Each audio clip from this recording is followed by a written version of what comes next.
in the footsteps of Jesus Christ. That's how the servant of God walked in the footsteps of Jesus Christ, who paid a price for us.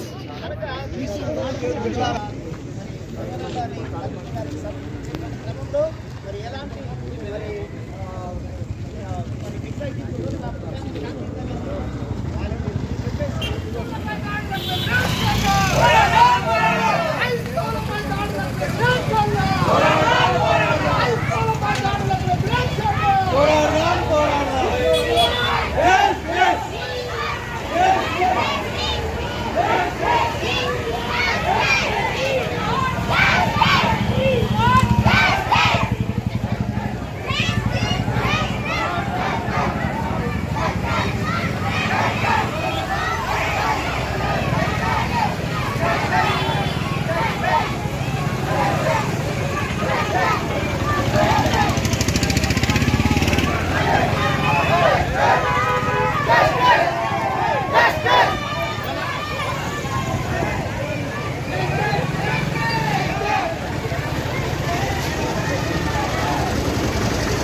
ఏదైతే హత్య జరిగిందని భావిస్తున్నామో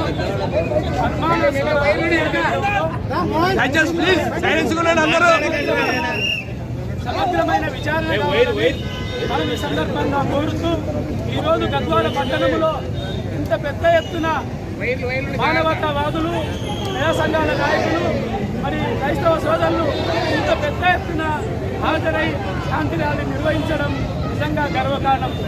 దేశంలో నానాటికి పెరిగిపోతున్న మత ఉన్మాద దాడులను వ్యతిరేకిస్తూ ఈరోజు ప్రవీణ్ కుమార్ సార్ లాంటి వాళ్ళు మానవతావాదులు, మతాన్ని ప్రేమించిన వాళ్ళు కాదు, మతంతో పాటు మానవతావాదాన్ని ప్రేమిస్తూ మానవతావాదంలోనే మనిషి ప్రగతి ఉందని భావిస్తూ మనిషి శాంతి కానీ మనశ్శాంతి కానీ ఆ మానవతావాదాన్ని ప్రేమించండి, మనుషుల్ని మనుషులుగా ప్రేమించండి, మనుషుల్ని మతంతో ప్రేమించకండి, మనుషుల్ని మనుషులుగా ప్రేమించమని కోరుతూ మరి పెద్ద ఎత్తున ప్రచారం చేస్తున్న ప్రవీణ్ కుమార్ సార్ని వెంటాడి వేటాడి ఈరోజు అనుమానాస్పద స్థితికి గురైన సంగతి మనకందరికీ కూడా తెలుసు. ఈ సంఘటన ఈరోజు ఉమ్మడి రాష్ట్రాల్లో తెలంగాణలో అటు ఆంధ్రప్రదేశ్లో పెద్ద ఎత్తున ఒక నిరసన వెల్లుబుట్టింది. ఈ నిరసనకి కారణము గత అనేక సంవత్సరాలుగా ముఖ్యంగా మైనార్టీ మతాలపై, క్రైస్తవులపై, ముస్లింలపై జరుగుతున్న దాడులకు వ్యతిరేకంగా జరుగుతున్న నిరసన ప్రదర్శన ఇది. ఎప్పుడైనా కానీ ఈ దేశంలో ఉన్న మత ఉన్మాదులు మైనార్టీ మతాలపై అనేక సార్లు దాడులు జరుపుతున్నారు. అనేక విషయాల్లో మనకి పరిష్కారం లేదు. మరి ఒక రాజ్యాంగ పరిధిలో నడుస్తున్న రాజ్యాంగ పరిధిలో కాకుండా ఇవాళ మత రాజ్యాన్ని నిర్మించాలని చెప్పి కలలు కొంటున్న ఏదైతే పార్టీ ఉందో ఆ మత రాజ్యం నిర్మించాలనే దాంట్లో భాగంగానే చిన్న మతాలని, మైనార్టీ మతాలని నిర్మూలించాలని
ఏమాత్రం పోనీ మనం ఎవడమే తప్పు ఎట్లా మీరు మనం ఒక పద్ధతి పెట్టుకున్నాం, పద్ధతి ప్రకారంగా ఎవరు ఇష్టం వచ్చినట్టు వాడు వ్యతిరేకం కొడితే ఎట్లయితుంది?